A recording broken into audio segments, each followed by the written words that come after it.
Name is pretty self-explanatory. I'm from the Duke of Edinburgh's International Award. My name is Tom, and I'm based here in the UAE representing the award.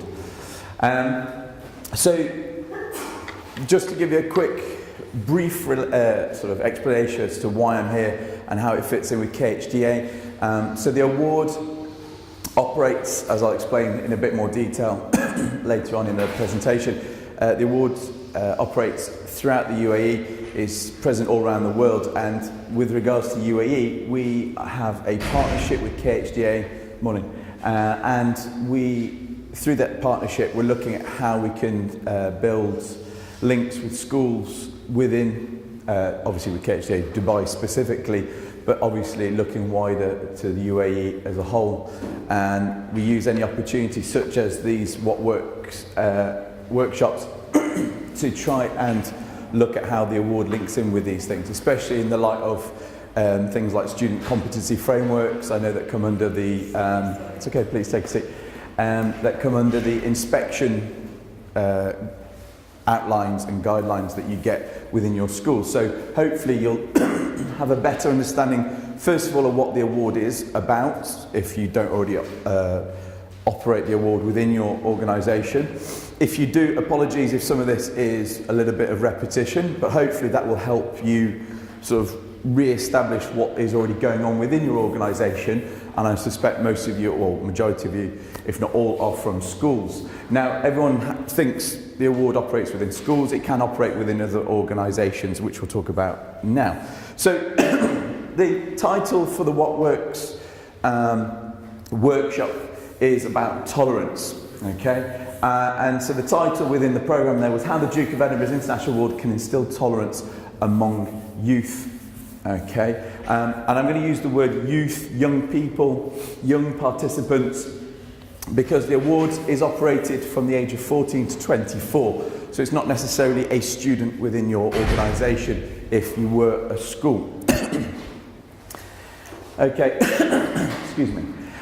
So I put this definition on there. I think it was KHDA that sent it through.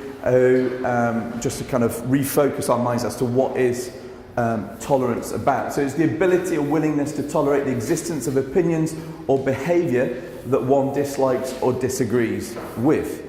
So basically, agreeing to disagree is a good example where we kind of compromise and learn to tolerate one another. So keep that in mind. We're going to come back to that definition very shortly and talking about how that links in with the award, and how, if you are operating the award, how you can be using the award to develop the idea of tolerance within your school, and what sort of things you could be using, tools to be developing tolerance in school. But then if you aren't operating the award, then this could maybe get you thinking about how you could initiate the award within your school to do that, as well as many other things. Okay, so the award then, first of all, let's just start globally and sort of aim down towards UAE level. So the award has a vision, which is to reach more young people from diverse backgrounds and equip them as individuals to succeed in life. It doesn't matter what your background is, it doesn't matter where you're from. Everybody, we believe, is entitled to that equality of education in any shape or form.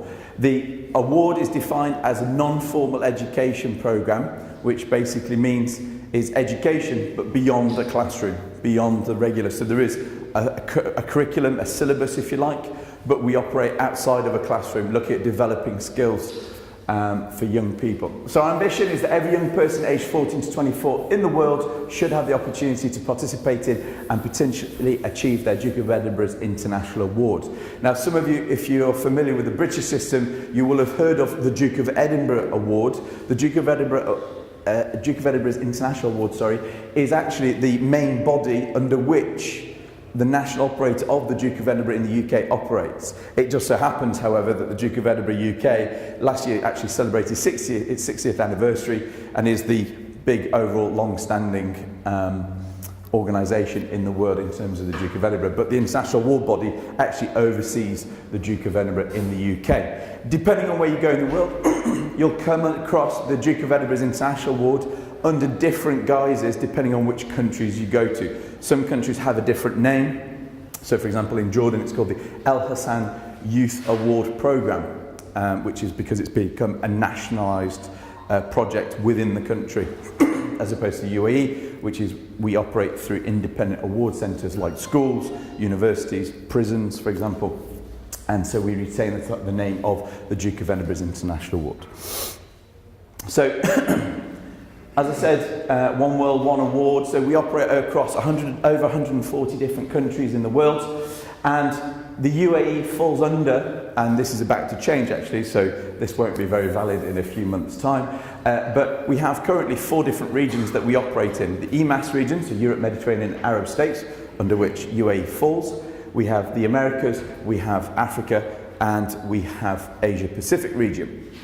And within the EMAS region, to give you an idea of size and so how the UAE fits into all of this, from all of the participants, the UAE alone contributes 30% of the participants within the EMAS region to the overall numbers. So the UAE already has quite a big following and quite a big participation rate.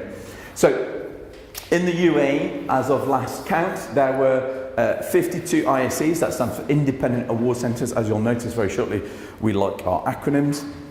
Sorry about that. Just more to remember. So independent award centres are things like organisations such as schools, as I mentioned, universities, and we have, so 51 of those organisations are in fact schools. One of those is actually a young offenders, a juvenile welfare centre in Abu Dhabi. And we have over 5,000 participants at the most recent count, just participating in the UAE alone, and that is 14 to 24 range. But because the majority of our, well, the 51 ISCs that operate are actually up to the age of 18, that would actually fall under the 14 to 18 category.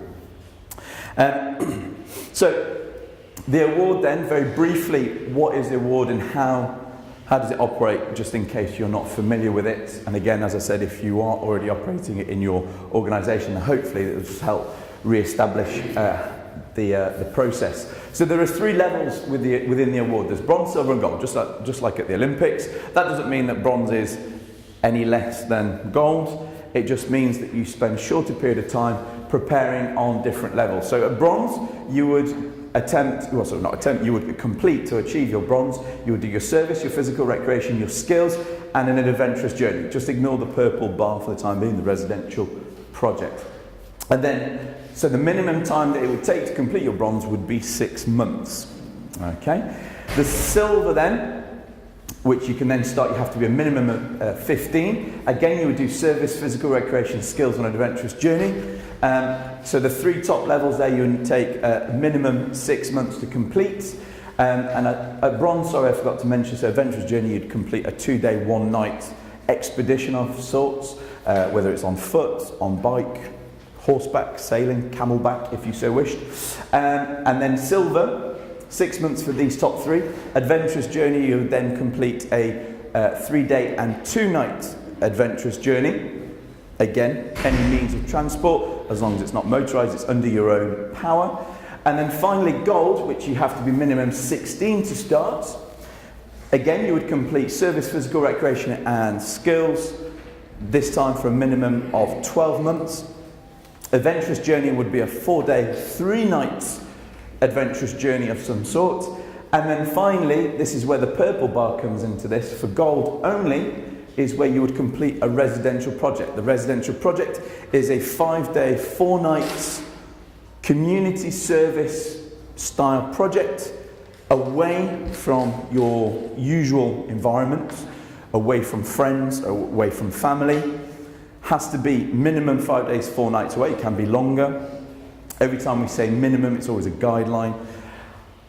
And it has to be something that you have organised. The reason why it's only at gold is because at 16 we feel that you're starting to have a bit more maturity to be able to find these sorts of opportunities.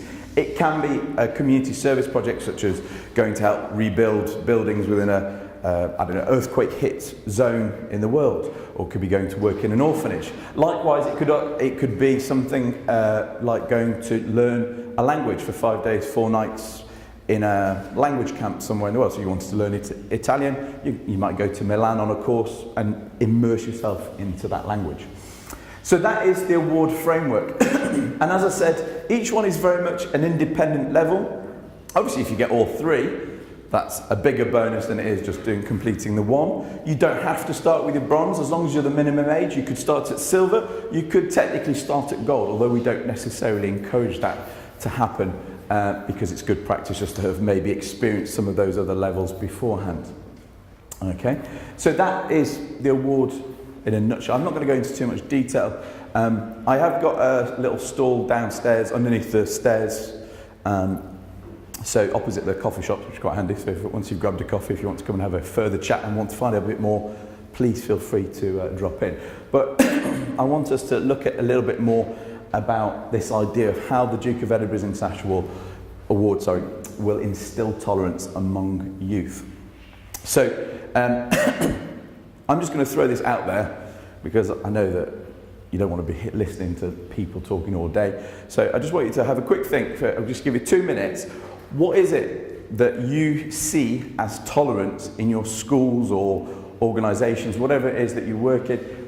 What is it? How does that translate? What does that translate into? Whether it's an activity or the way people interact, how do you perceive tolerance? So just have a couple of minutes, just think about that, and then I'm just going to ask you to shout out some ideas. So maybe chat with your neighbour. What is it that tolerance means to you? We were trying to think of an example at school Yeah. where we see our perception of tolerance. Yep. And recently we had the Winter Carnival, and as part of it, apart from stage performances, students would set up stalls. And when you set up stalls, they had to work in a team to come up with an entrepreneurship idea.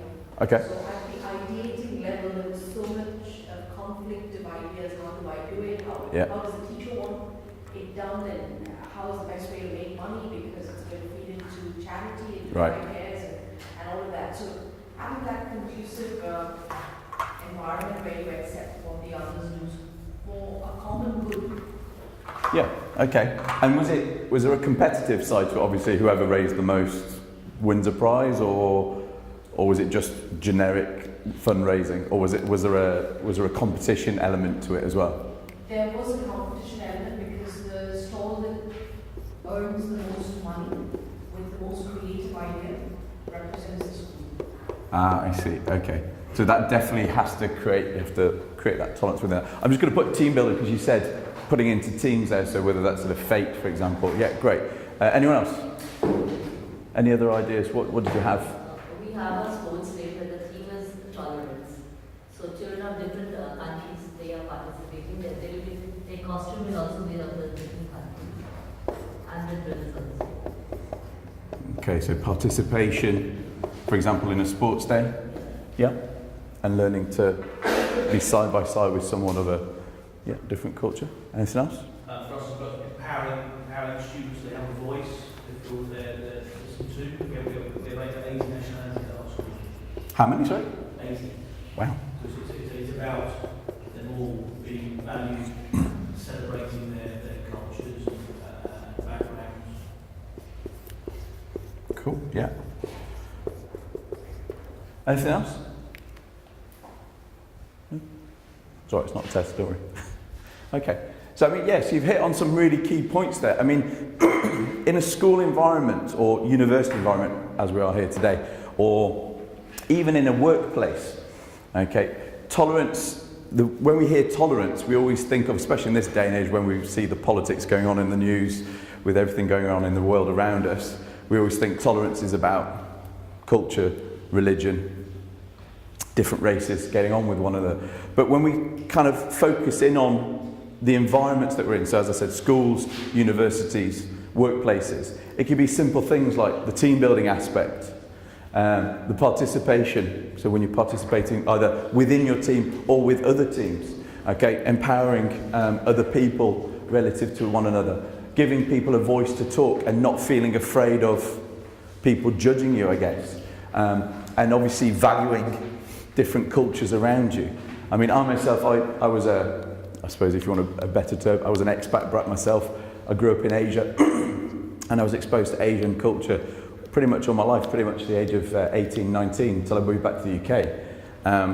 And to me that was normal, but then when I got to the UK and sort of saw these people very narrow-minded, I thought, no, this isn't right. So it works on different levels. So all I want to do with this is just lead this into what we do at the award, and what it is that when a student completes those 3 levels, or 1 or 2 of those levels that I've just described before, what is it that we're trying to instill in young people? Now, before I do that, when obviously last year was the 60th anniversary, and with 60 years comes obviously a lot of experience, and there's been a huge learning curve for the award throughout the world, not just in the UK, around the world. So that in itself is tolerance. We've had to encompass lots of different people's thoughts and ideas and values.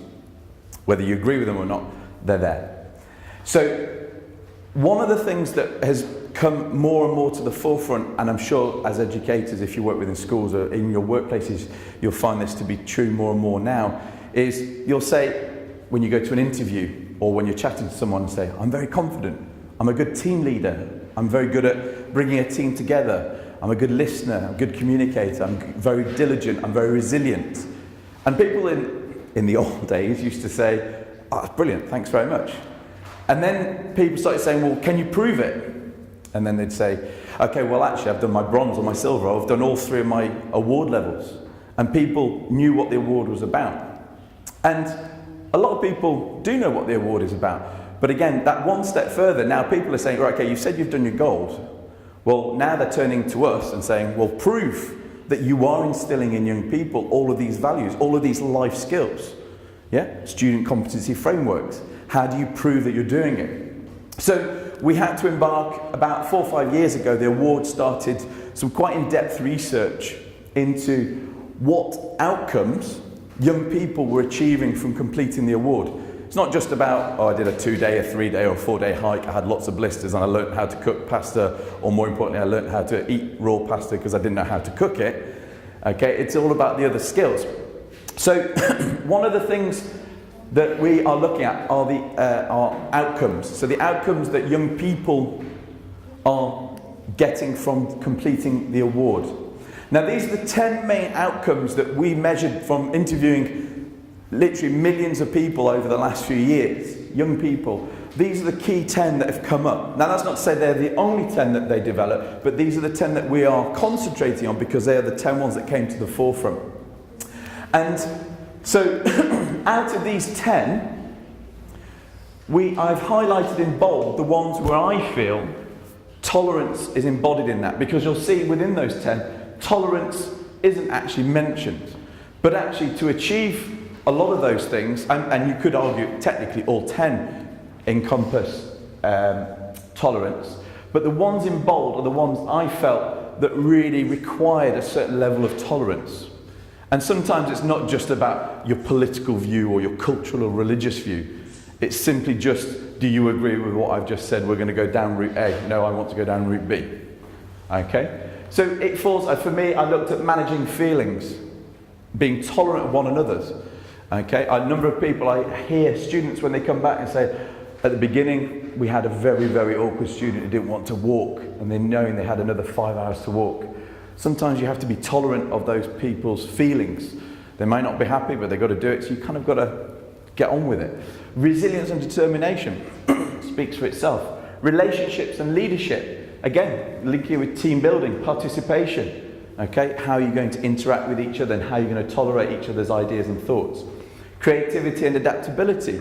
You can only be creative if you're willing to take on other ideas from other people. Again, you don't necessarily have to agree with it, but just hearing those, and as well as listening to those ideas, are really important. Planning and problem solving, intercultural competence, and civic competence. These last 2, I feel, are the big 2, the really important ones, especially in an international, well, I'm going to stop there, international setting, not just international school, international setting, like Dubai, like the UAE, where we live with such different cultures, with different people, with different religions. Like you said, you had 80 different nationalities in your school. Those in themselves develop those ideas of tolerance amongst young people. So that's all really I wanted to say about the award and how it linked in with this concept of tolerance. The other thing as well, which I haven't put on here, which is still related, but I do, again, if you want to find out more, please come and find me. But what I wanted to also highlight was, as well as our outcomes research, we're also looking at we're doing what's called impact research. So the outcomes are what young people are getting from doing the award. And we're looking at then impact research, so that's the social impact it's having on young people. And to give you just an example, because this is the simplest fact and figure I can remember off the top of my head, out of people who did the award in the UK alone, those who completed at Gold, 80% carried on with community service or volunteering of some sort in their work life because they felt it had been embodied in what they were doing. So again, within that impact, I'm sure you'll find within that research that a lot of people are more tolerant as a result of doing the award. So I'm going to leave it there. I know it's very short and sweet. Sorry if you're probably thinking I should have gone to the other one and not come and seen him, but hopefully you've taken something from it. Okay, as I said, I'm downstairs, and if you want to come and ask me questions downstairs, or you want to ask me questions now, please feel free. But thank you very much for your time, and thank you.